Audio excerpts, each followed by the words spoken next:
নিজের হকের চাকরির দাবিতে 15 বছরের লড়াইয়ের অবসান হলো 2009-এর চাকরি প্রার্থীদের। অবশেষে নিয়োগ পেল 2009-এর 328 জন চাকরি প্রার্থীরা। দক্ষিণ চব্বিশ পরগনার প্রাথমিক শিক্ষা দপ্তরের সামনে আমরণ অনশনের ডাক দিয়েছিলেন 2009-এর চাকরির প্রার্থীরা। 1834 জনের প্যানেল প্রকাশের দাবিতে তারা আমরণ অনশনের ডাক দিয়েছিল। দিন ধরে আন্দোলন চলছে, আপনারা সবাই জানেন, দেখিয়েছেন, আপনাদের মাধ্যমে হয়তো অনেকেই জানতে পেরেছে। আমাদের দেবাশিস দা, লক্ষ্মীদি এরা অনেক দিন ধরে আন্দোলন করছে, তার সঙ্গে আমি ছিলাম। তো প্যানেল একটা বেরিয়েছে, এর আগেও বেরিয়েছিল, বাকিটা বেরোলো। আনন্দ হয়তো আছে যেহেতু আমি প্যানেল হয়েছি, কিন্তু যাদের জন্য আজকে, যাদের ওপরে ভর করে এই যে প্যানেল, নেক্সট প্যানেলটা বেরিয়েছে, তাদের মুখে কিন্তু হাসি ফোটেনি। সেই জন্য আমার আনন্দের সেই বহিঃপ্রকাশটা আমি করতেও পারছি না সেরকমভাবে। আন্দোলন ধর্নার মাঝেই ফের নিয়োগ। 364 জনের প্রাথমিক শিক্ষক নিয়োগের তালিকা কাল প্রকাশ করবে দক্ষিণ চব্বিশ পরগনা জেলার প্রাথমিক বিদ্যালয় শিক্ষা সংসদ।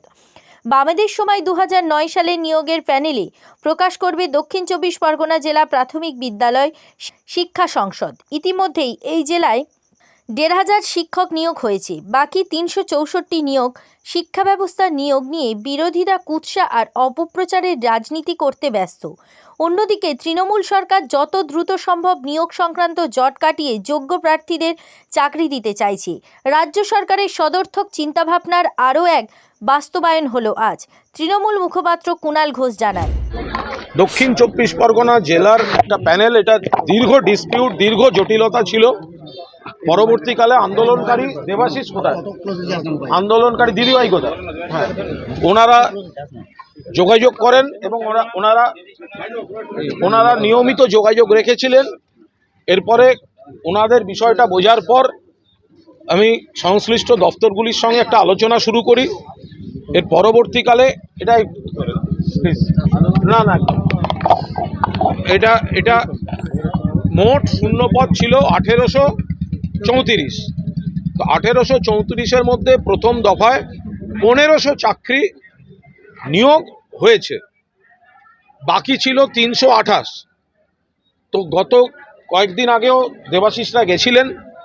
এবার সেই জায়গায় দাঁড়িয়ে আমি মাননীয় চেয়ারম্যান অজিত কুমার নায়কের সঙ্গে কথা বলি, মাননীয় শিক্ষামন্ত্রীকেই জানাই।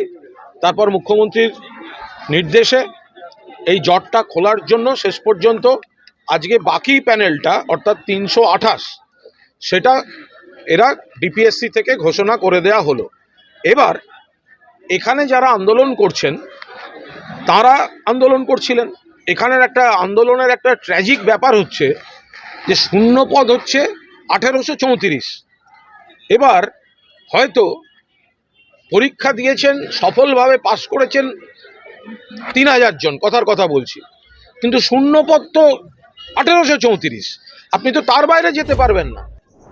মঙ্গলবার সকাল 11টা নাগাদ দক্ষিণ চব্বিশ পরগনা জেলার প্রাথমিক শিক্ষা সংসদে তরফে একটি সাংবাদিক বৈঠক করে চাকরি প্রার্থীদের তালিকা প্রকাশ করা হয়।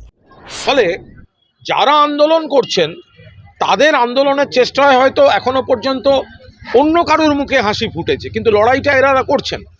এবার এনাদের দু একটা বক্তব্য আছে যে যারা আগে চাকরি পেয়ে জয়েন করেননি যে শূন্যপদ, সেটাই এনাদের থেকে নেওয়া যায় কি না, বা এই ধরনের কিছু কিছু আছে। কিছু কিছু স্ক্রুটিনি করে ওনাদের কিছু কিছু জিনিস মনে হয়েছে।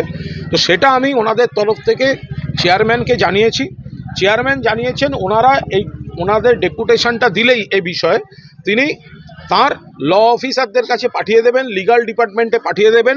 আইনের যদি বাধা না থাকে তাহলে খোলা মনে গোটা বিষয়টা বিবেচনা করা হবে। ফলে আজ আমরা অনুরোধ করেছিলাম ওনারা ধর্ণা এবং অনশন তুলে নিন। অনেক যন্ত্রণা নিয়ে তারা অনশন করছিলেন।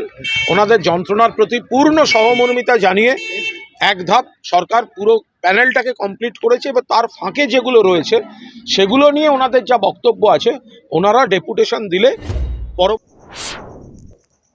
এদিন ধর্ণা মঞ্চে উপস্থিত হয়ে পর্ষদ সভাপতি অজিত কুমার নায়কের উপস্থিতিতে কুণাল ঘোষ আন্দোলনকারীদের অনশন প্রত্যাহার করার জন্য অনুরোধ করেন এবং নিজে হাতে আন্দোলনকারীদের ফলের জুস খাইয়ে অনশন ভাঙায়।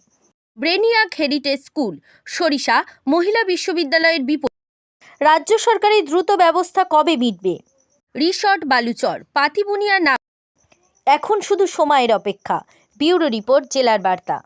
সুর ভবন, বাদ্যযন্ত্রের বিশ্বস্ত প্রতিষ্ঠান ডায়মন্ড হারবার, খান ইলেকট্রিক, সরারহাট, দক্ষিণ 24 পরগনা।